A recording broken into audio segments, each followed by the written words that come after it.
Le damos la bienvenida a todos los presentes. Le damos gracias a Dios que nos da oportunidad hoy estar aquí. Le damos gracias a Dios también porque podemos abrir su palabra.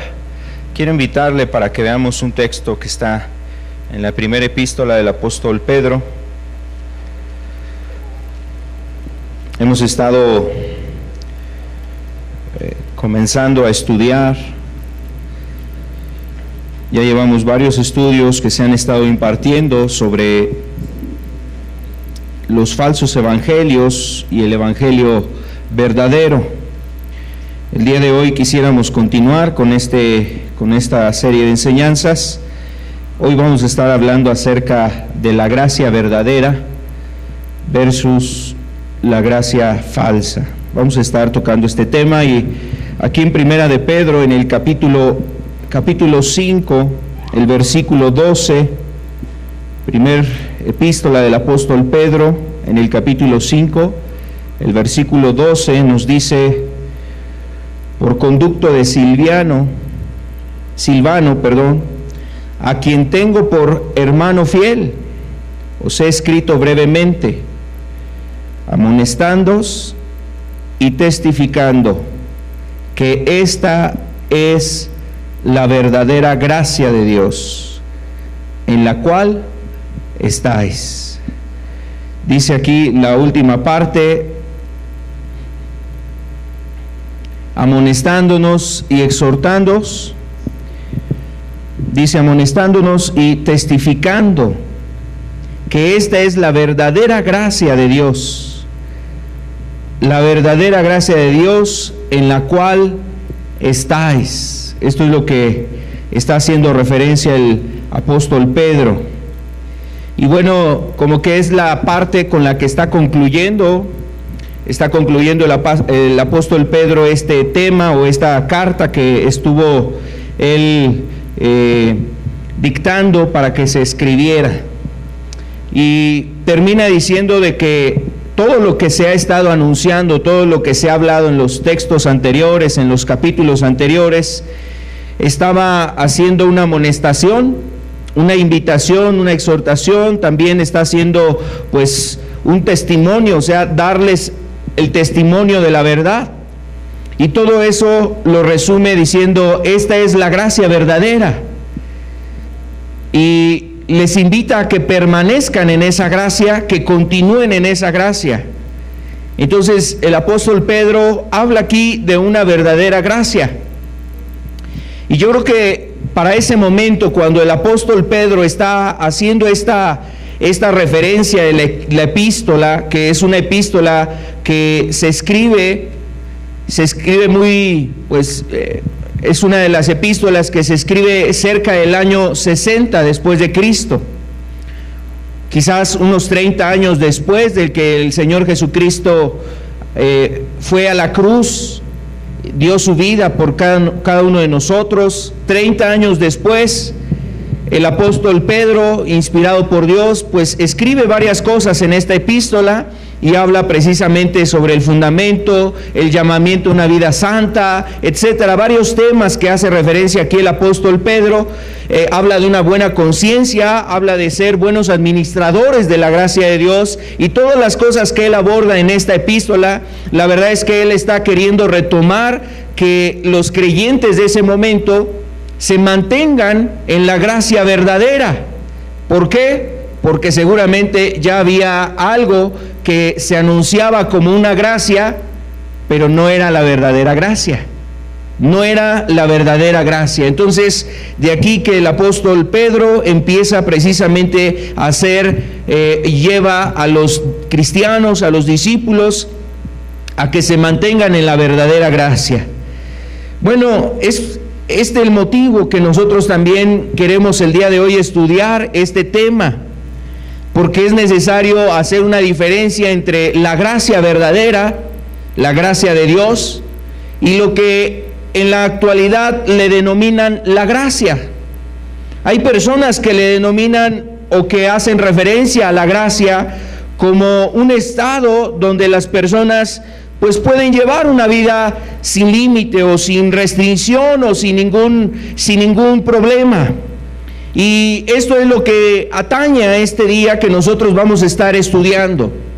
Quiero invitarle para que hagamos una oración. Vamos a ponernos de pie, por favor. Quiero invitarles, pongámonos de pie y pidámosle a Dios su ayuda. Señor, muchas gracias. Gracias, Padre, por tu presencia, por tu ayuda entre nosotros. Gracias, Señor eterno, porque tú eres misericordioso, Señor. Si no fuera por ti, Señor, ¿qué sería de nuestras vidas? Hoy nos reúnes en este lugar para poder ser bendecidos a través de un momento de alabanza, Señor, donde podemos darte toda la gloria y nuestra alma es bendecida a través de esto, Señor. Pero también queremos pedirte, Señor, que nos hables a través de la palabra. Hoy queremos que tu Espíritu Santo, Señor, nos revele y nos manifieste el Evangelio de la gracia, Señor. Que nos hables acerca de la gracia verdadera. En el nombre de Cristo, Señor, abre nuestros corazones. Abre el corazón de aquellas personas que escuchan este mensaje, Señor. Donde quiera que están, donde quiera que se encuentran. Padre eterno, rogamos que tu palabra, que no está presa, que no tiene límites, Señor, llegue también a sus corazones, Señor. Padre, en el nombre de Jesús te agradecemos, te damos gracias por darnos oportunidad, Señor, de poder abrir las Escrituras. Hoy háblanos, Señor, en el nombre de Cristo Jesús. Amén, Señor. Amén. Ok, vamos a entonces estar viendo sobre este tema.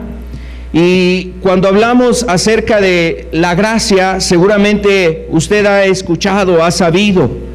Hay personas que en la actualidad, personas que son cristianas o personas que se reúnen en algún lugar, en una iglesia, en un templo, tienen alguna reunión específica para alabar a Dios, para estudiar la Biblia. Hay personas que de alguna manera manifiestan o hablan ellos acerca de la gracia de Dios. Muchos de ellos pueden decir: yo he experimentado la gracia de Dios, he vivido esa gracia con Dios, estoy en la gracia. Algunas personas expresan, por ejemplo, la salvación es por gracia. Y creo que estas cosas que vamos a estar comentando, por lo menos estas frases, tienen razón, pero no en el contexto de que son empleadas. Por ejemplo, se dice la salvación es por gracia. Y eso es algo cierto, la Biblia nos muestra que la salvación es por gracia. Otras personas pueden manifestar cuando hablan de la gracia, decir, estamos bajo la gracia. Otras personas pueden decir, es que yo soy salvo por la gracia de Dios. Y mire, creo que no hay error y no hay engaño ni hay mentira en estas frases. El asunto es cómo se usan estas frases, en qué contexto. Algunas ocasiones las personas dicen precisamente que la gracia es el medio necesario o lo que nosotros requerimos para poder alcanzar la salvación, sin importar que las personas cómo vivan, cómo esté su vida espiritual o cómo hayan dejado de practicar pecados, o a lo mejor hayan abandonado esa vida que de alguna forma han traído por varios años o en la cual han estado presos por varios años. Y al considerar que reunirse en un lugar, estar en una asamblea, estar en un momento de reunión, en un salón, en una iglesia, al pasar a un llamado, hacer algunas actividades religiosas o ser partícipe de algunas actividades de una iglesia, la persona dice, hermano, yo he alcanzado la gracia de Dios. Pero lo que nosotros necesitamos realmente conocer es lo que la gracia verdadera produce. Lo que la gracia verdadera produce es lo que vamos a estar abordando. También vamos a estar viendo cuándo no es la gracia de Dios. Cuando la gente se ha equivocado a emplear el término de gracia en algo que realmente no es la gracia de Dios en sus vidas. Y hoy necesitamos precisamente comprender este tema para poder quitar engaños. Puede ser entre nosotros algún engaño, o puede ser también alguna cuestión donde la persona quiera y pueda ayudar a otra persona que está necesitada de Dios, que quiere buscar con todo su corazón a Dios, quiere realmente alcanzar esa ayuda de Dios. Entonces, quizás nosotros podemos ayudarle a través de algo de lo que estemos estudiando aquí, o inclusive facilitándole una enseñanza como esta, para que esa persona pueda saber cuál es la gracia verdadera. Vamos a comenzar viendo lo que significa la palabra gracia. En la siguiente diapositiva nosotros vamos a ver aquí la gracia verdadera. Hablando de este concepto, la palabra gracia, en la Biblia ese concepto viene, la frase gracia. Esta palabra gracia la encontramos en la Escritura. Cuando nosotros encontramos este concepto, esa palabra viene de un lenguaje en el que fue escrito originalmente, es la escritura, en el idioma griego. Y la palabra griega para gracia es charis. Esta frase o esa palabra lo que significa es favor inmerecido. Favor inmerecido. Entonces la palabra gracia lo que significa es un favor inmerecido.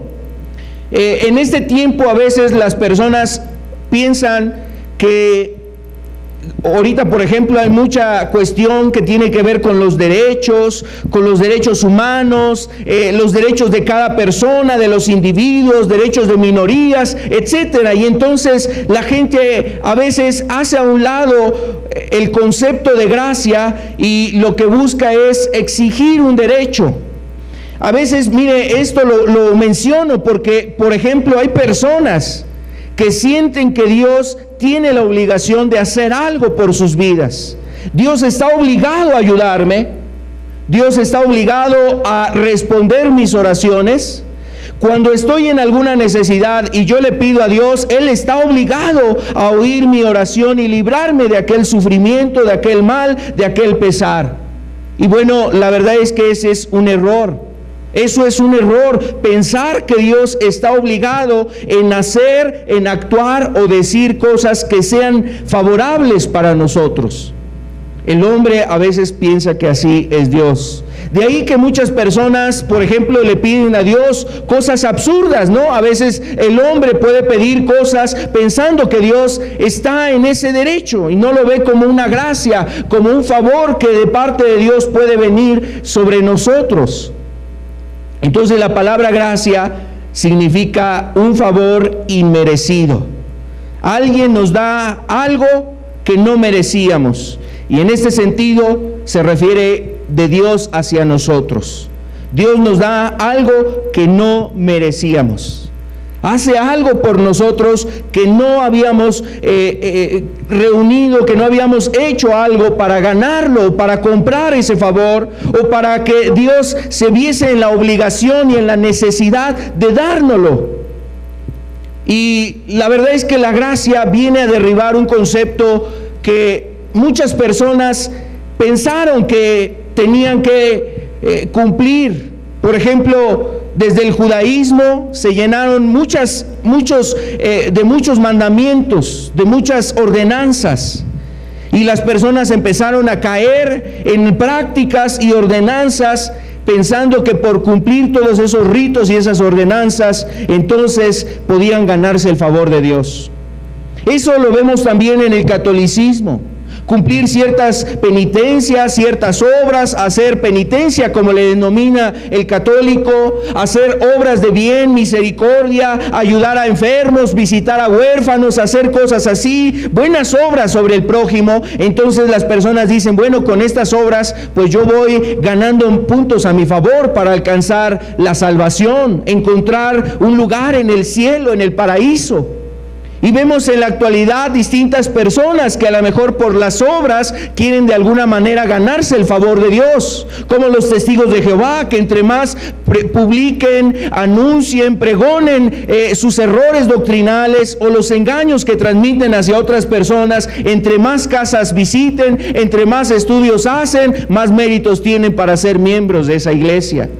Y vemos ahí que es precisamente el desconocimiento y el error de lo que significa la gracia. Entonces, cuando no se conoce lo que es la gracia, se cae en las obras, pero también cuando no se conoce la gracia, se cae en una falsa gracia. Había un hombre que tuvo un sueño, y este hombre en su sueño estaba pensando, él en ese sueño veía que una escalera se estaba construyendo desde su casa, y esa escalera iba creciendo cada vez más, y él empieza a ver cuál era la razón de que esa escalera creciera cada vez más ahí. Y él veía que cuando hacía buenas obras, se le añadían unos escalinatas más a esa escalera. Y entonces, entre más obras hacía, y si la obra era más grande, por decirlo así, era más noble, era más grande, entonces pues mayor número de escaleras se agregaban a esa escalera que estaba ahí en su casa.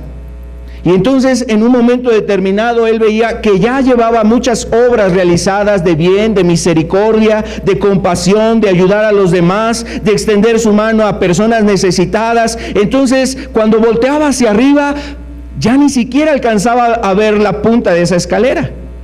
Ya la veía realmente hasta el cielo, ya no veía la punta, y dentro de sí decía: cuando yo muera, ya tengo preparada mi escalera para poder llegar hasta el cielo. Y una voz se oía: todo aquel que sube por otra parte, ese es ladrón y salteador. Y entonces él, cuando escucha esa voz, ve cómo la escalera se empieza a caer, se derriba toda esa escalera, se despierta este hombre y se da cuenta que a lo mejor era un hombre bueno, era un hombre que hacía buenas obras, pero no había ido a humillarse delante de Cristo para pedirle perdón por sus pecados. No había ido por la puerta correcta, como decía Jesús. Él es la puerta del redil, el redil de las ovejas, y nadie puede entrar por otro camino ni por otra puerta. No hay otra escalera para podernos llevar al cielo si no es a través de Cristo. Entonces este hombre es como hace precisamente una entrega de su vida a Dios, reconociendo que necesitaba a Jesús como un Salvador verdadero en su vida, como el Salvador verdadero de su vida. Sus obras no lo salvaban. Y esa anécdota, bueno, nos expresa que nuestras obras no es algo que construye una escalera para que lleguemos al cielo, sino que necesitamos a Jesús para que Él nos lleve precisamente a la eternidad, a la vida en el reino de Dios, a la vida en el cielo, el paraíso que Él tiene preparado. Entonces, la gracia, cuando no se comprende la gracia, las personas caen precisamente en las obras y buscan salvarse por obras. Y a veces sienten que entre más obras han hecho, más merecedores son de la ayuda de Dios en sus vidas. Que más cerca están de Dios, que más cerquita de Dios se encuentran. Entonces es un peligro de no entender precisamente lo que es la gracia. Decíamos, la gracia es un favor inmerecido. Otra definición que tiene la palabra gracia es la influencia divina sobre el corazón, la influencia divina sobre el corazón y su reflejo en la vida. Es decir, que la gracia que habla la Escritura, o la gracia que nos manifiesta la palabra de Dios, es esa obra que hace Dios en el corazón de una persona, para que esa persona lleve una vida que agrada a Dios. Por eso decimos, es la influencia divina sobre el corazón, y se va a reflejar esto en la vida de esa persona. Esto es lo que significa realmente, o lo que comprende el concepto de gracia. Otra definición de gracia es gratitud, y está muy relacionada precisamente la palabra gracia con gratitud. La palabra gratitud pues quiere decir precisamente, se refiere a una persona, o es una actitud que tiene una persona donde puede expresar el agradecimiento que tiene o siente por lo que tiene o aún por lo que no tiene. Y es una expresión que la persona se manifiesta también en su vida, es decir, esa actitud se va a ver reflejada en su vida. Entonces, esas pueden ser las definiciones que nosotros podemos encontrar sobre la palabra gracia. Ahora, la gracia, debemos entender, la gracia se manifiesta para que nosotros podamos alcanzar salvación. Pero es muy importante que usted y yo comprendamos algo. La gracia, dice la Escritura, se ha manifestado.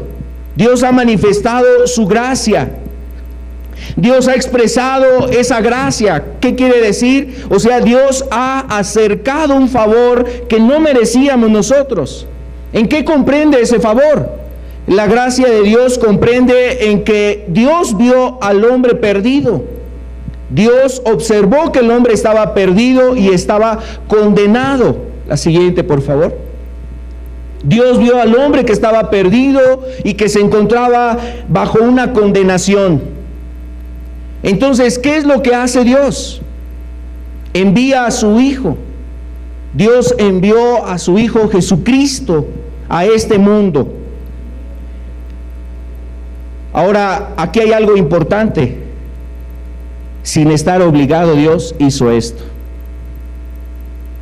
El hombre estaba perdido, estaba condenado, y Dios decide enviar a su Hijo para presentarle al hombre la oportunidad de encontrar una salvación, de encontrar la salvación de su alma. Pero Dios no estaba obligado a hacer eso. Si Dios no hubiese enviado a su Hijo, los hombres, cada uno de los hombres de esta tierra, estaríamos destinados a una condenación. Dios, al condenar al hombre por sus pecados, sería declarado justo. Y bueno, Dios es justo. Dios es justo. Si Él no hubiese enviado a su Hijo a esta tierra, todos nosotros estaríamos destinados a padecer o a pagar la condenación eterna. Estar condenados eternamente. Y no habría persona que le podría decir a Dios: tú eres injusto, Señor. Tú eres injusto, Dios. Sería justo Dios al declararle al hombre, pues, la sentencia sobre sus obras. Y a veces, mire, la verdad es que pasa como en este tiempo. Hay personas a las cuales quizás tú lo ves con alguna necesidad, con alguna aflicción. Quizás ves a una persona que está pidiendo dinero, no sé, ahí en la esquina, en un crucero. Un vecino que tú lo ves con una necesidad familiar o en su propia vida, tiene una discapacidad o tiene una enfermedad, vive solo o no tiene trabajo, y de repente nace de tu corazón ayudar a esa persona. Y hay personas a las cuales manifiestan un agradecimiento, una gratitud al apoyo, a la mano que se extiende hacia ellos. Pero hay otro grupo de personas que a lo mejor cuando tú no tienes para seguirle dando, para seguirlo apoyando, esa persona te empieza a mirar feo. Esa persona empieza a enojarse contigo. Esa persona ahora empieza a cambiar su actitud en contra de ti. Ahora empieza a decir cosas de ti. Empieza a hablar mal de ti ahí en la colonia, en el trabajo, en la calle, en el vecindario. Empieza a hablar ahora mal de ti. Es una persona que ahora se siente mal, se siente defraudada por ti porque no puedes ayudarle, porque ya no has extendido tu mano para darle una moneda, para acercarle algo a su vida, para acercar algo a él. Y mira, esa persona siente que tú estás obligado a hacer eso. Bueno, así luego es el hombre con Dios. Y a veces cuando el hombre no recibe lo que ha pedido a Dios o lo que piensa que Dios está obligado a darle, se irrita contra Dios, se enoja contra Dios, habla mal de Dios, critica a Dios, dice cosas que no son correctas sobre Dios. Entonces, quiero decirte que el hombre procede así a causa de que no hay un corazón que tenga gracia, o que haya aprendido o haya recibido la gracia de Dios. La gracia de Dios, vamos a ver la siguiente diapositiva. La gracia de Dios para el hombre se resume en un llamado. El llamado que Dios le hace al hombre, el llamado al arrepentimiento. Por medio de la muerte de su Hijo Jesucristo, el hombre puede encontrar esta gracia. Dios hace un llamado al arrepentimiento y manifiesta el amor que Dios tiene hacia las personas al mostrarles a su Hijo puesto en la cruz, llevado a la cruz, exhibido en una cruz por causa de los pecados, de los delitos que el hombre ha cometido. Entonces, la persona puede comprender que para pagar la culpa de sus pecados tuvo que morir Jesús. Y esa gracia es lo que la Biblia nos habla, o en eso comprende el Evangelio de la gracia. El Evangelio de la gracia comprende en llamarnos a un arrepentimiento, en hablarnos del amor que tiene Cristo al haber muerto por nuestros pecados para pagar nuestras culpas. Y esa gracia, el siguiente punto, por favor. Todo esto lo hizo Dios como un favor, porque no tenía ninguna obligación de hacerlo. Entonces, esto es lo que la Escritura nos expresa como la gracia. Dios hizo esto para que usted y yo podamos encontrar salvación, y lo hizo Dios sin tener ninguna obligación. Lo hizo por amor, por misericordia, por compasión. Lo hizo queriéndonos ayudar, queriendo salvar al hombre, queriéndole dar la oportunidad para encontrar salvación. Ahora, ¿cómo el hombre puede hacer para recibir la gracia que la Escritura manifiesta, o que el Evangelio nos ofrece? El Evangelio de Cristo nos ofrece una gracia. ¿Y cómo puede hacerle el hombre para recibir esa gracia?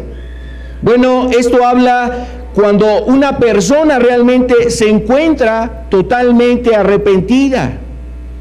Hay personas que al escuchar la palabra de Dios, o a lo mejor hasta algún incidente en tu vida, algún problema familiar, alguna circunstancia donde tú viviste alguna circunstancia ahí peligrosa, donde tu vida estaba en peligro, donde viene una enfermedad repentina, donde pasa alguna situación. Mira, el Espíritu Santo dice que ha venido a este mundo para convencer al hombre, para convencer de pecado.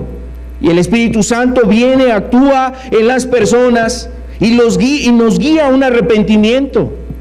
Cuando una persona es sensible a la obra del Espíritu, escuchando un mensaje, aún lo que vive en su casa, lo que acontece ahí en su familia, mira, Dios habla de muchas maneras al hombre. A veces hasta le habla a través de sueños, a veces lo trata estando ahí postrado en el lecho de la enfermedad, en una cama, a veces en una situación difícil en el hogar. Dios trata al hombre, y ¿sabes a dónde quiere llevarlo? Dios quiere llevar al hombre a que se arrepienta. Cuando esa persona está totalmente arrepentida, está quebrantada, esa persona entiende el amor de Jesús, entiende el amor de Cristo. El amor de Cristo, de haber dejado el cielo, de haber dejado la alabanza de los ángeles, de haber dejado ese lugar de gloria, ese lugar donde no había más que voces y cánticos hermosos. Vino a este mundo a escuchar las quejas, el odio, los resentimientos, escuchar las maldiciones, oír la murmuración de las personas, oír los odios que siente una persona en contra de su prójimo. Y todo eso vino a oír Cristo. Cuando Cristo vino a esta tierra a tocar con sus manos a los enfermos, a tocar a aquellas personas que estaban en necesidad, y Cristo hizo eso por amor a cada uno de nosotros, para expresar, para dar ejemplo, para dejar vivo o manifestado el amor que Él siente hacia la persona que está perdida. Eso lo hizo Jesús por amor. Entonces esa persona entiende lo que Cristo ha hecho. No solamente eso, entiende la persona que Cristo tuvo que padecer en esa cruz, es ser colgado. Fue anunciado Cristo como un delincuente, fue tomado como si fuese un delincuente, un ladrón, y Él mismo lo decía: muchas veces estuve con vosotros en el templo y no me prendisteis, y ahora vienen contra mí con palos, con espadas, con lanzas, y vienen a tomarme. Y mira, lo tomaron como un ladrón, lo tomaron como un delincuente, se lo llevan preso, lo juzgan injustamente, le hacen un juicio injusto, llaman testigos que anuncien cosas que Cristo nunca había hecho. Y sabes, Cristo en ese momento guardó silencio.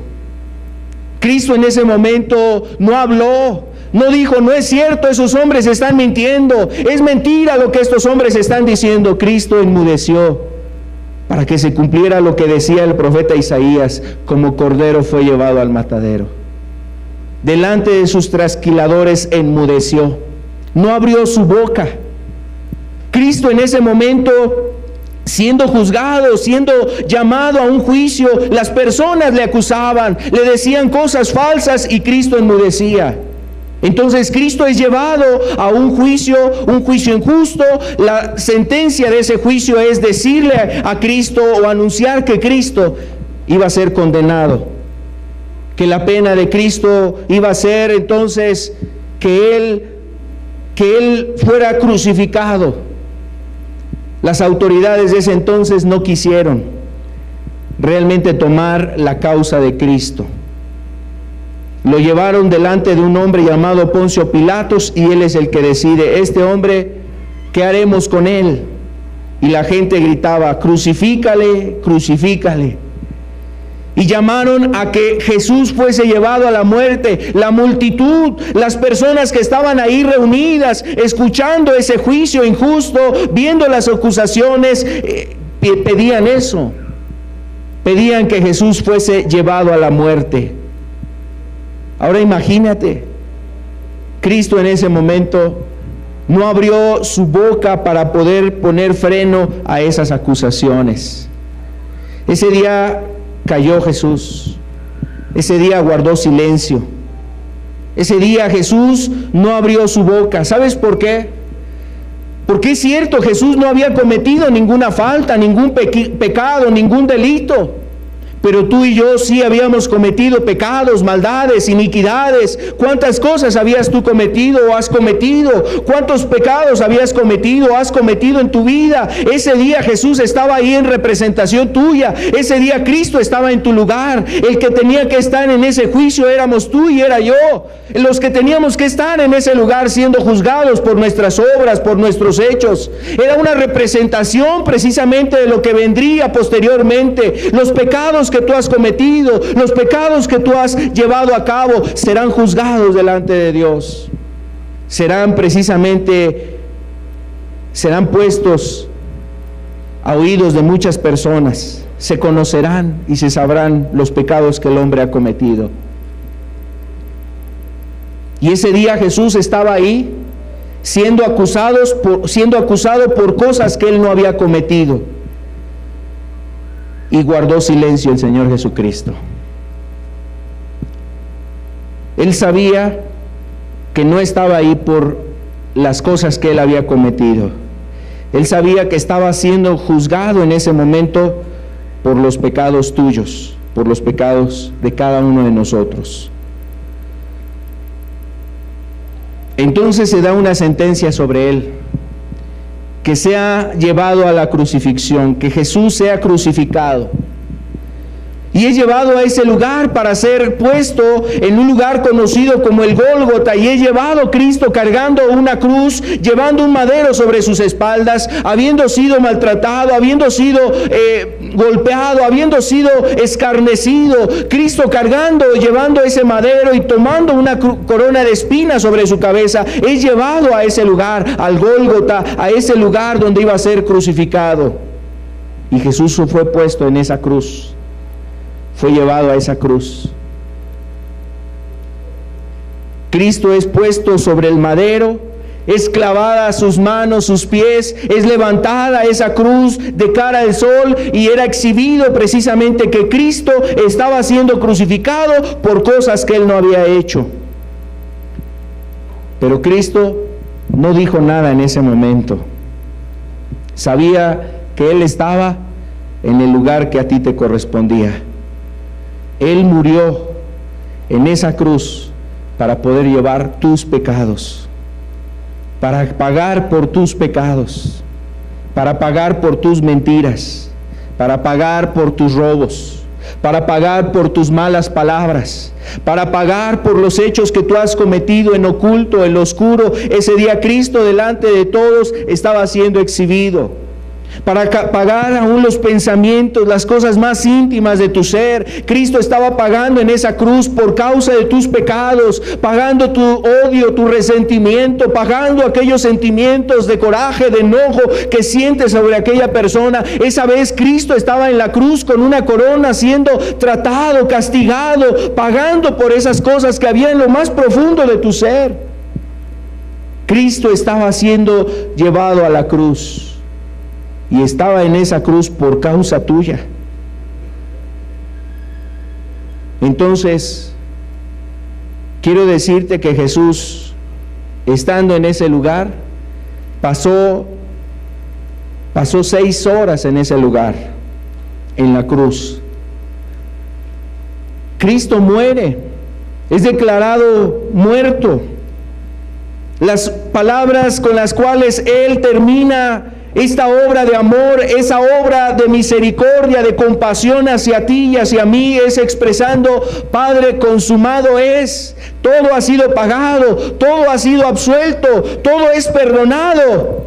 Y con esa frase termina Jesús su vida sobre esta tierra, en el momento de la crucifixión. Murió Cristo Jesús ahí, por ti y por mí. Y después es sepultado. La Biblia dice que al tercer día resucitó el Señor, se levantó de entre los muertos y ahora está sentado a la diestra del Padre, el Señor. Él está vivo, ahora vive para interceder por todos nosotros. Su amor en la cruz es lo que nos da el perdón.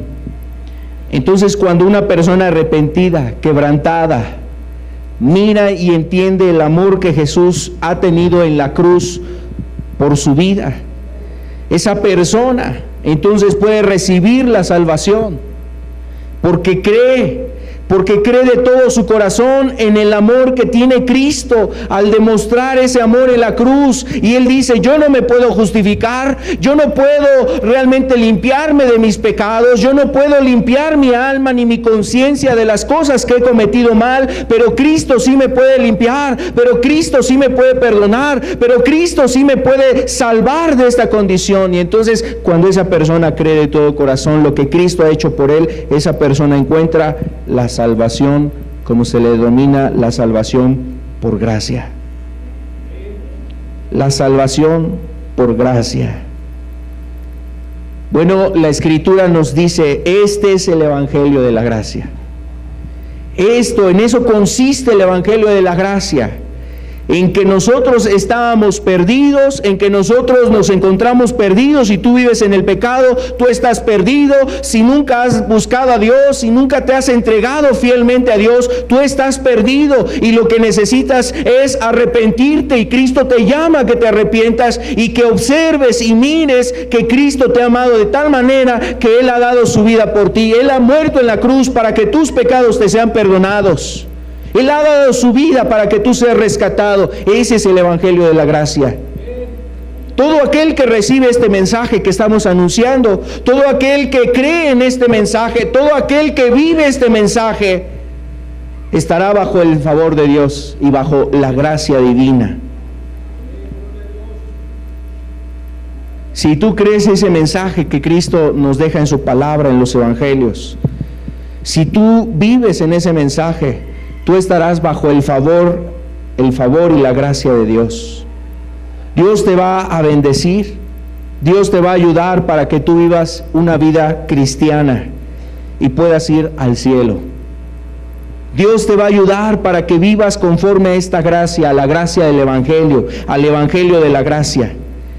Que vivas conforme a ese Evangelio y puedas ir al cielo. Entonces, la verdadera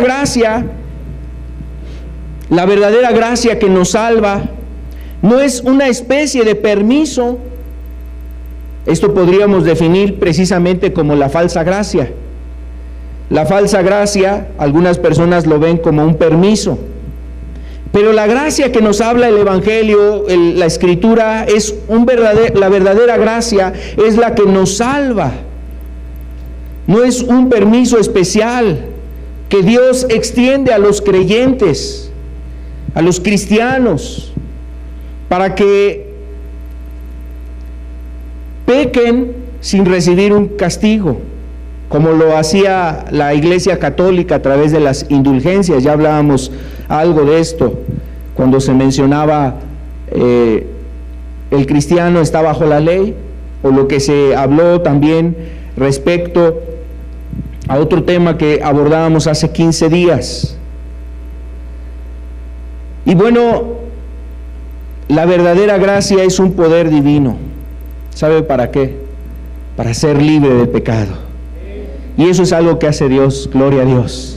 Eso no lo hace la religión, eso no lo hace una persona, eso no lo hace algún hombre, no es obra humana, es una obra divina, es el poder de Dios, es la obra de Cristo Jesús, es el poder del Evangelio, es la gracia de parte de Dios derramada sobre almas que quieren esa gracia, que extienden sus manos, que abren sus corazones, que abren su ser para recibir esa gracia. Es el poder de Dios para vivir libre del pecado.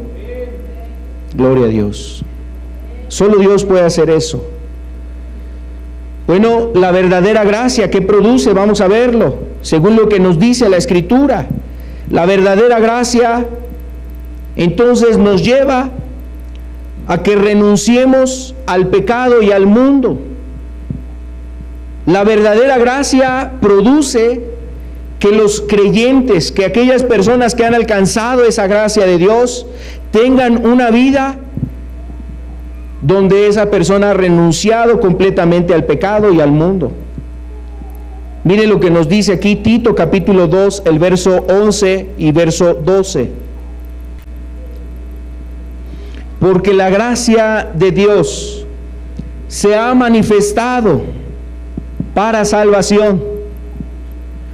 Porque la gracia de Dios se ha manifestado para salvación a todos los hombres, enseñándonos que, renunciando a la impiedad y a los deseos mundanos, vivamos en este siglo sobria, justa y piadosamente.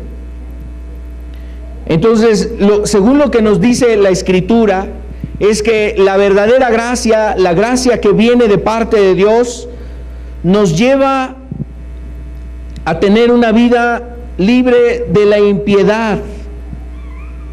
Hace un momento decíamos que la gracia verdadera liberta o libera del pecado. Y eso es lo que significa renunciar o renunciar a la impiedad. Renunciar a la impiedad quiere decir que ya tú dejas el pecado. Imagínese, por ejemplo, una persona está trabajando aquí en algún negocio, en alguna empresa, en alguna oficina, y va a presentar su renuncia. Presenta su renuncia, dice: vengo aquí delante de usted, quiero firmar ya mi renuncia, ya no me gusta estar aquí, ya no tengo nada que ver, tengo otro camino que seguir, otros horizontes nuevos, otras cosas mejores, vengo a presentar mi renuncia, ya nada tengo que ver con usted, nada quiero ver con usted, y presenta su renuncia. En esos términos podríamos entender que Dios, a través de la gracia, así nos lleva a hacer con el pecado. Que tú renuncies al pecado. Renuncias al pecado y a la vida del pecado. Ahora, la verdad es que esto es el milagro de Dios.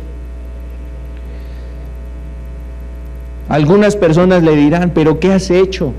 ¿Por qué firmaste tu renuncia? Si aquí estabas bien, si aquí estabas acomodado, si aquí era la mejor opción para ti, si mira, nos va bien, si podemos hacer esto y no pasa nada, no hay problema. Mira, así en el mundo la gente piensa que en el pecado le va a ir bien y que va a tener muchas cosas buenas, benéficas para él, pero la verdad las facturas vienen posteriormente y esas facturas son muy crudas, muy amargas. Es mejor que el hombre presente su renuncia de una vez al pecado. Y eso es lo que nos habla el Evangelio de la Gracia. El Evangelio de la Gracia nos lleva a presentar una renuncia. Y cuando tú renuncias, pues mira, ya no necesitas volver a presentarte ahí para decir: bueno, pues ya vine hoy, aunque sea nada más déjame entrar este día, los demás no voy a venir, si quieres me pagas o no. O sea, no se puede hacer eso. Renuncias y es algo definitivo. Entonces, la gracia de Dios nos lleva a renunciar a la impiedad, al pecado. ¿Qué más? También nos lleva a renunciar a los deseos mundanos. Renunciar a los deseos mundanos. Y es interesante que nosotros entendamos que renunciar a los deseos mundanos no quiere decir que la persona se va a abstener de comer, se va a abstener de respirar, de probar y de gustar a lo mejor un helado, a lo mejor de sentir así algo, un descanso, un día tomar un descanso en su vida y decir, bueno, pues he estado trabajando, necesito unas vacaciones, voy a descansar. O sea, no es la idea de que esa persona tiene prohibido ese tipo de cosas. Renunciar a los deseos mundanos significa renunciar a los placeres y a los deleites de este mundo que te llevan al pecado. Aquello que te lleva al pecado, aquello que te acerca, te orilla, te insta a que busques el pecado. Y bueno, el apóstol Juan decía que los deseos que hay en este mundo, los deseos que hay en nuestros ojos, a veces los deseos de los ojos llevan a los hombres a la codicia. A hombres y a mujeres, a codiciar esto, a codiciar aquello, codiciar cuestiones de este mundo. Y mira, muchas personas por la codicia se han apartado de Dios o se apartan de Dios. Codician una relación, codician una persona, un hombre, una mujer, codician tener cosas materiales y en su corazón tienen eso y entonces su vida se ha apartado de Dios. Su vida se empieza a apartar de Dios. Empiezan a alejarse de una manera gradual de las cosas de Dios, ya ni oran, ya ni leen la Escritura, ya ni buscan la comunión entre hermanos, ya ni buscan el estar en un lugar para alabar a Cristo, para honrar a Cristo, deleitarse en Él. Ya no hay eso. Sus ojos han sido cautivados por las cosas de este mundo. Los deseos de los ojos, los deseos de la carne, cosas en las cuales la persona se ha deleitado, en las borracheras, en andar en las fiestas, en las parrandas, andar ahí en la inmoralidad sexual, andando en el adulterio, en fornicación, andando en los deseos de la carne, personas que se deleitan, mira, siente un alivio desquitando su coraje con alguna persona, gritándole, insultándole, diciendo vejaciones, humillándolo, maltratándolo, y hay personas que mira, sienten un alivio al expresar y sacar todo el veneno que hay en su interior. Su carne les lleva a querer expresar ese odio hacia otras personas. Las drogas y cuántas cosas a la gente está atada por los deseos de la carne. Las pasiones, como dice la Escritura. Y ahí en Gálatas capítulo 5, usted puede ver una lista grande de pasiones que son obras de la carne. Obras de la carne, en el capítulo 5, del verso 17 en adelante, usted puede ver del verso 19 en adelante, los deseos de la carne, enemistades, pleitos, iras, contiendas, disensiones, todo eso son deseos de la carne. Y también la vanagloria de la vida, los deseos de este mundo nos llevan a estar buscando cosas de esta vida, cuestiones de esta vida donde el hombre quiere sentir un deleite y un placer, sintiendo un renombre, sintiendo satisfacción, sintiendo que es más y mejor o mayor o más importante o es más feliz o es una persona más victoriosa, más exitosa o una persona a lo mejor que ha alcanzado las metas que otros no han alcanzado y solamente busca el sentirse como en una gloria, como en un clímax, como en la cumbre, como en la cima. Pero todo eso es vano, porque no ha buscado lo más importante, lo celestial, lo eterno, lo verdadero. Y aunque tenga glorias en esta tierra, esas glorias van a pasar. Toda esta tierra pasará, pero mi palabra no pasará, decía el Señor Jesucristo. Lo eterno es lo más importante.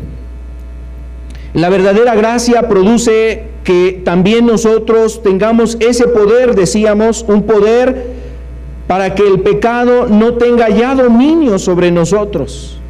La verdadera gracia produce en nosotros un poder o da en nosotros un poder para que ya no estemos bajo el dominio del pecado.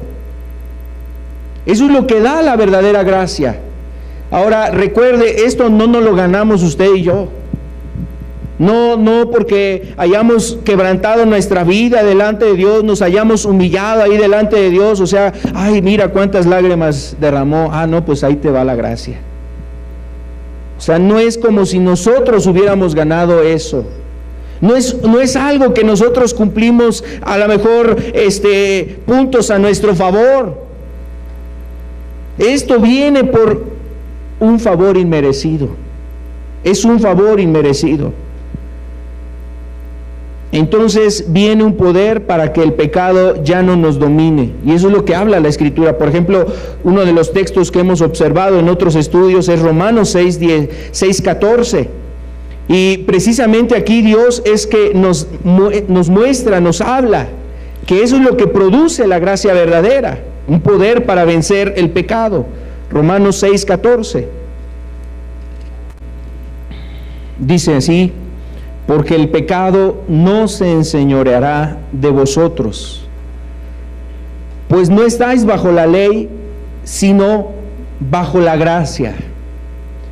Y decíamos que este texto habla de dos tiempos, o sea, por decirlo así, es como hablarnos de los dos pactos que había: el pacto de la ley y el pacto de la gracia. Por decirlo así, es el antiguo pacto, era el pacto de la ley, y ahora nosotros estamos bajo el pacto de la gracia, el pacto que ha sido hecho a través de la obra de Cristo que expresábamos o narrábamos hace un rato.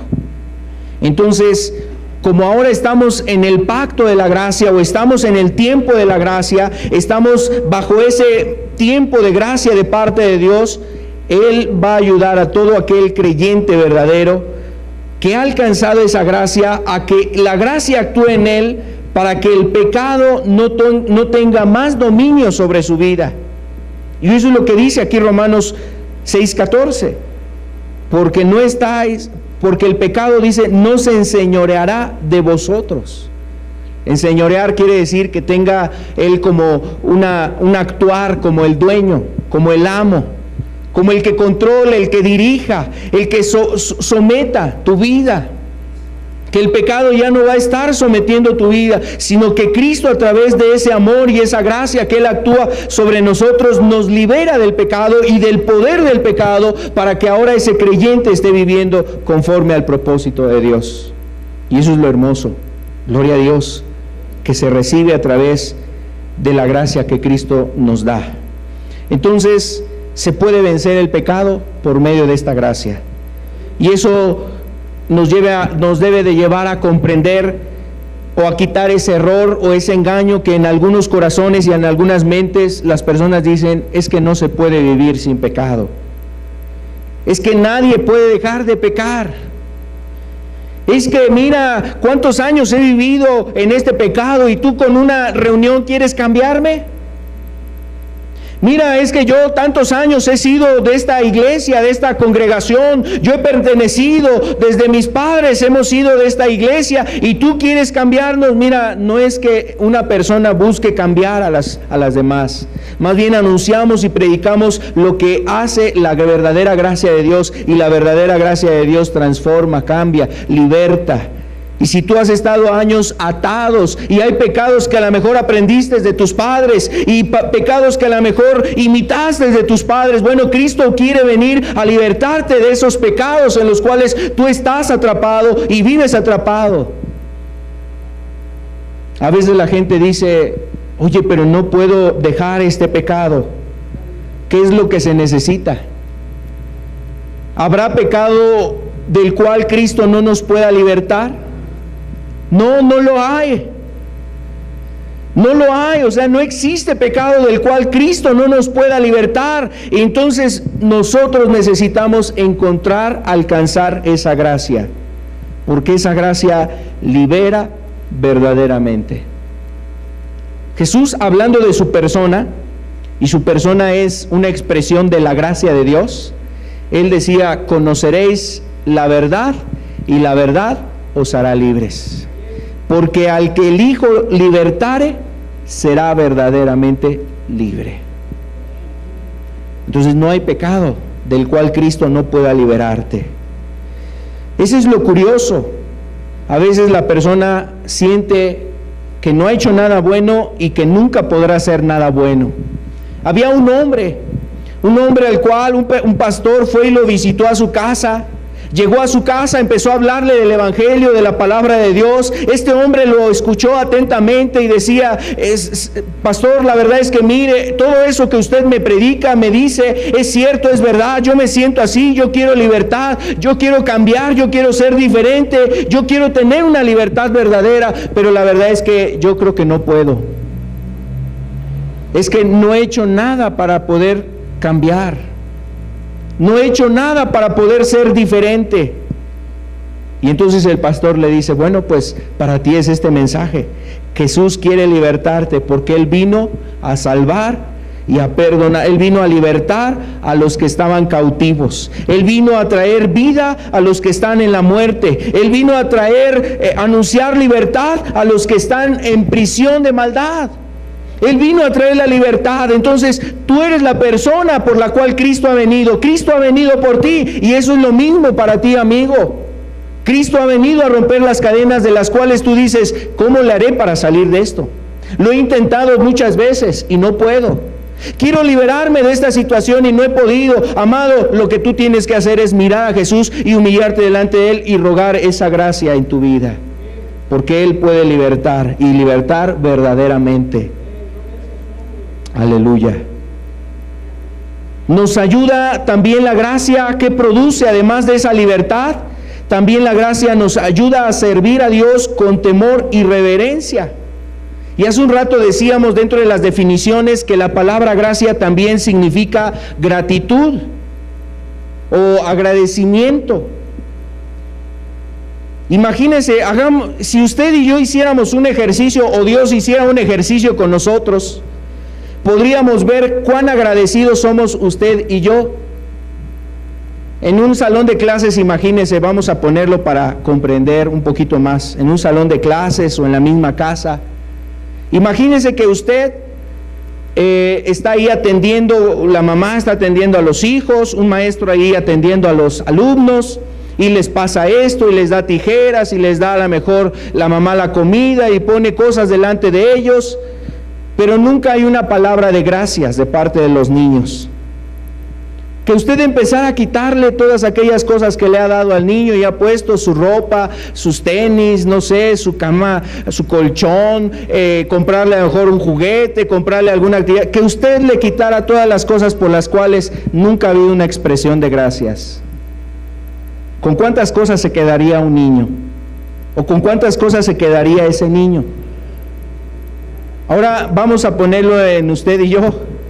¿Cuántas cosas usted ha recibido? Imagínese que Dios hiciera ese ejercicio, que nos quitara todo lo que, por lo cual no le hemos dado gracias. ¿Con cuántas cosas nos quedaríamos? Yo creo que eso podría ayudarnos a comprender si hay gratitud en nuestros corazones. La palabra gracia también quiere decir ser agradecido. Entonces, la gracia nos ayuda a servir a Dios con temor y con reverencia, porque hay una actitud de agradecimiento. La palabra gratitud, recuerde la palabra que viene ahí en este pasaje de Hebreos, usted lo puede ver en casa, Hebreos 12:28, nos insta a que sirvamos a nuestro Dios con gratitud, con temor y reverencia. Esa palabra de gratitud que viene en esta cita también es la misma palabra para gracia, o sea, charis. La palabra gracia, podríamos decir nosotros que la gracia o ser agradecidos es una de las cosas que nosotros debemos de tener. Un agradecimiento por lo que Cristo ha hecho por nosotros. Cristo ha dado su vida por usted, por mí.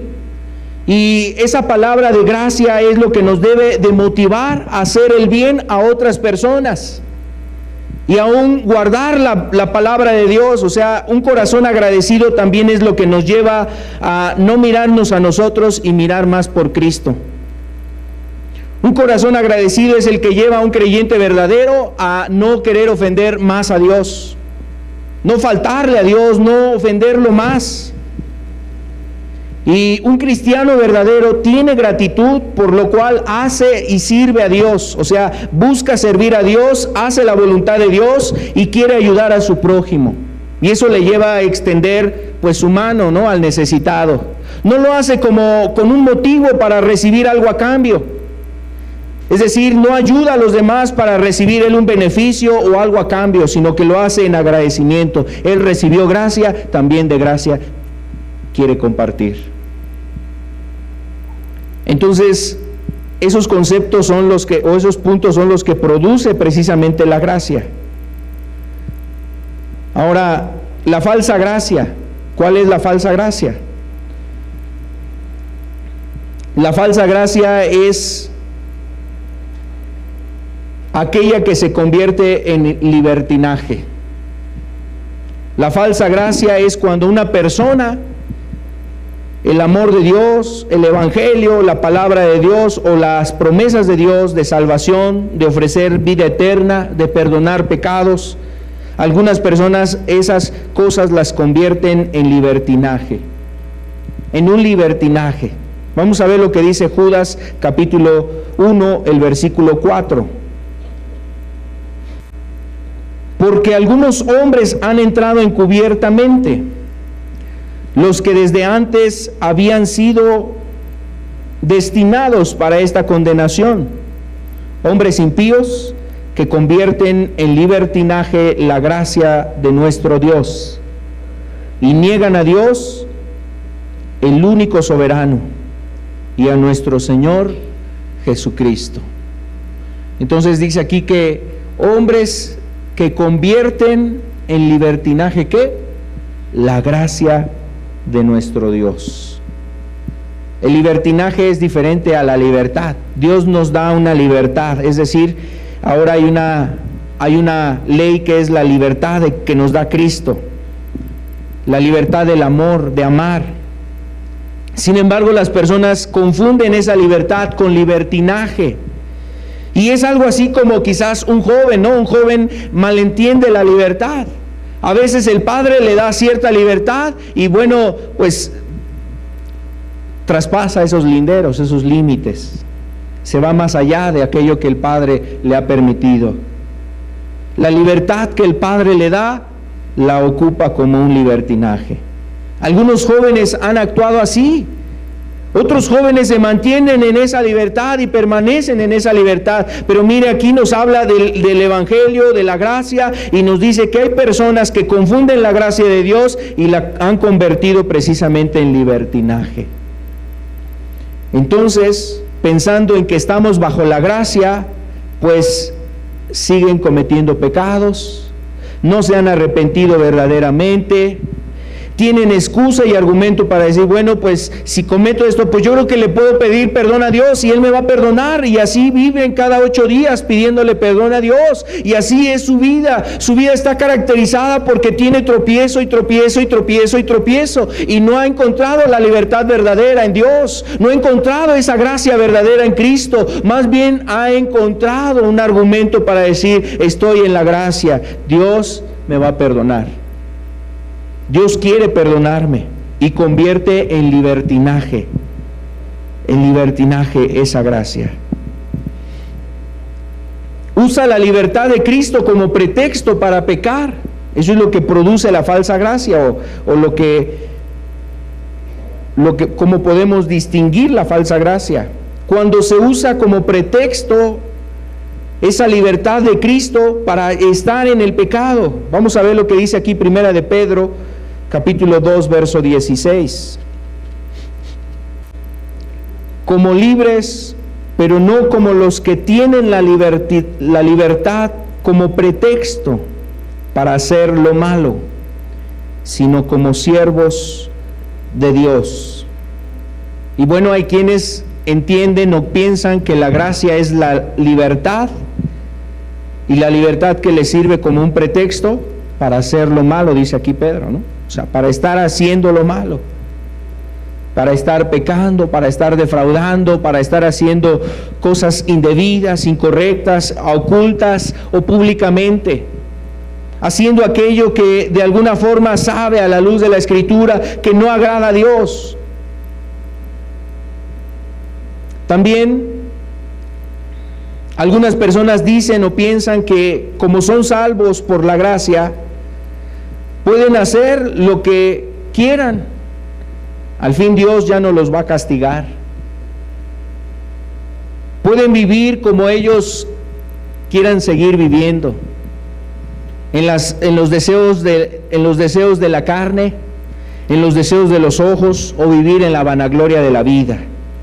Y quieren vivir así, para entonces ellos quieren vivir así pensando en que Dios ya no les va a castigar. Miren, veamos a ver lo que dice aquí Gálatas capítulo 5, el verso 13. Porque vosotros, hermanos, a libertad fuisteis llamados, solamente que no uséis la libertad como ocasión para la carne, sino servíos por amor los unos a los otros. Y bueno, algunas personas que piensan están en la gracia, creen que pueden vivir como ellos quieren. Al fin Dios no me va a castigar. Dice aquí que fuimos llamados a libertad, pero que tengamos cuidado, que no pensemos usar esa libertad o la gracia de Dios como una ocasión para seguir en los pecados, para seguir en los deleites, para seguir haciendo nuestra vida en maldad, en iniquidad. Como pensaban los judíos. Mira, los judíos dentro de su corazón iban al templo, hacían muchas cosas, muchos ritos, sacrificaban a los corderitos, celebraban la Pascua, hacían muchos de sus rituales y dentro de su corazón estaban mal. Y Jesús vio todo eso en su corazón y vio cómo su corazón no estaba recto, y Jesús denunció lo que había dentro de su corazón. Aún con todo y lo que por fuera podían mostrar buenas obras, apariencia adecuada, rectitud, integridad, justicia, podían mostrar ante los hombres que eran hombres muy cercanos a Dios, devotos, piadosos, fervorosos en las cosas de Dios, pero en su corazón, ¿qué había? Jesús anunciaba y decía que su corazón no era limpio. Bueno, hay personas que no tienen limpio su corazón, no tienen limpia su conciencia, y hay otros que tienen, definitivamente no está ni limpio, ni lo de adentro ni lo de afuera, que han vivido como ellos quieren y que piensan que Dios no les castigará. Ese es un error que produce precisamente la falsa gracia. La falsa gracia lleva a pensar al hombre: Dios nos ha perdonado, Dios ya nos ha dado su amor, su misericordia, ha enviado a su Hijo por nosotros, ha dado a su Hijo para que nosotros seamos salvos, pero no ha manifestado un arrepentimiento a esa persona. Sigue esclavo del pecado. ¿Qué otra cosa? La falsa gracia también se manifiesta cuando las personas se justifican diciendo: no estamos bajo la ley. No estamos bajo la ley, sino bajo la gracia. Y es algo que ya leíamos en Romanos capítulo 6, verso 15 y el versículo 22. Usted los puede leer. No estamos bajo la ley, sino bajo la gracia. Y algunas personas piensan que pueden pecar todavía y así poder ir al cielo.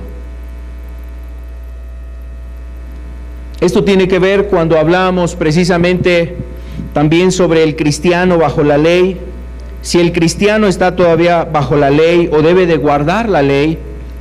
Algunas personas piensan que por cuanto estamos en la gracia ya no está bajo la ley. Explicábamos a qué ley se refiere la Escritura y a qué ley habla la palabra de Dios.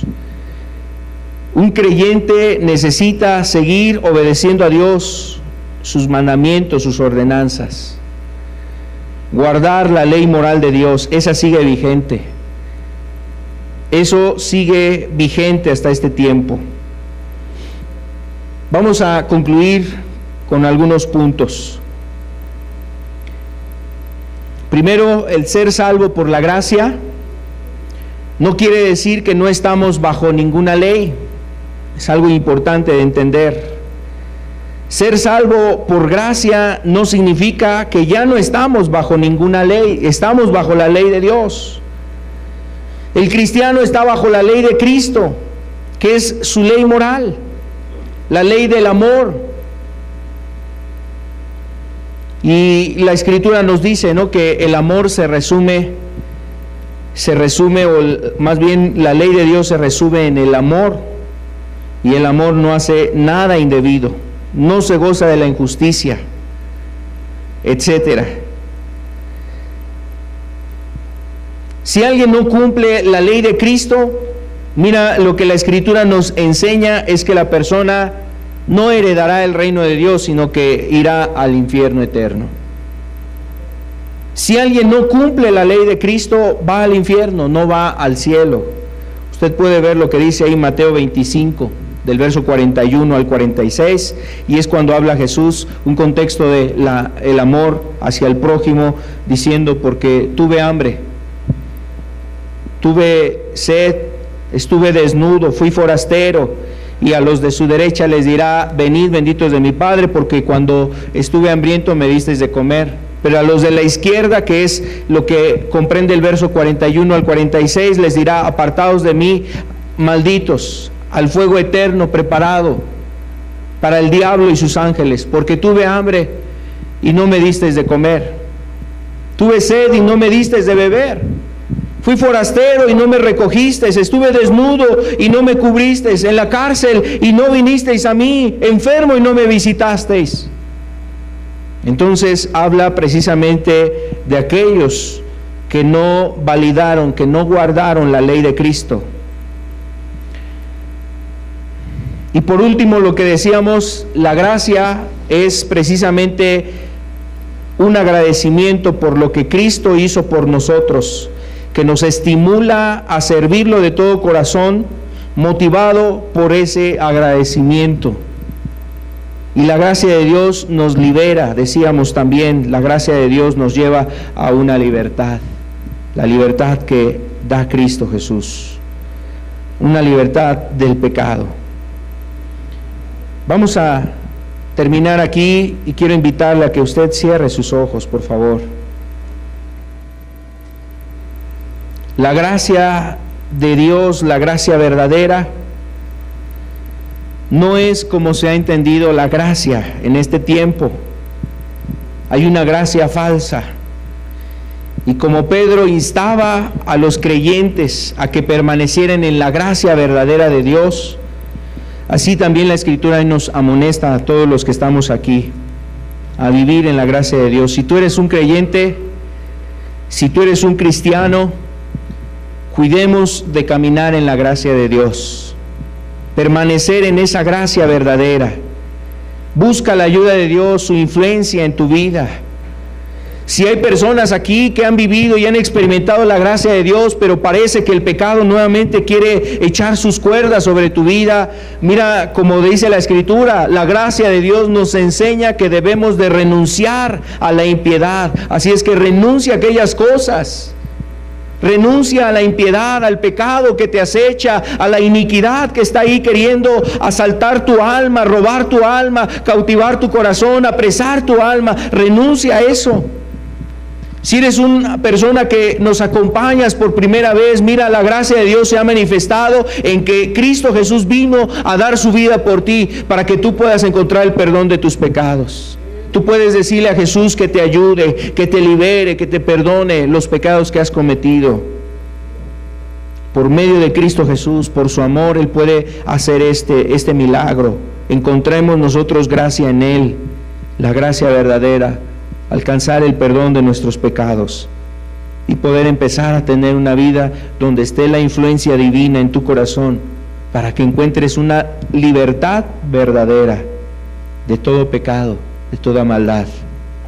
Aquellos que han querido alcanzar esa gracia y han escuchado el mensaje y muchas veces han querido pasar a un llamado, han querido encontrar o entregar su vida a Jesús, han orado, han pedido la ayuda de Dios y todavía hay ataduras, hay cadenas, hay cosas a las cuales tú estás apresado y atado. Mira, la gracia de Dios, la gracia verdadera rompe cualquier cadena, libera de cualquier pecado, rompe cualquier esclavitud, porque no más se va a enseñorear el pecado sobre las almas, porque estamos en ese tiempo donde Dios quiere obrar con el poder de su gracia, con el poder del Evangelio, con el poder del amor de Cristo para liberar tu vida de todo pecado. Y esa gracia es la que quiere Dios que actúe en tu vida. Hoy clámale a Jesús esa gracia, pídele a Jesús esa gracia, la gracia que obra para salvación.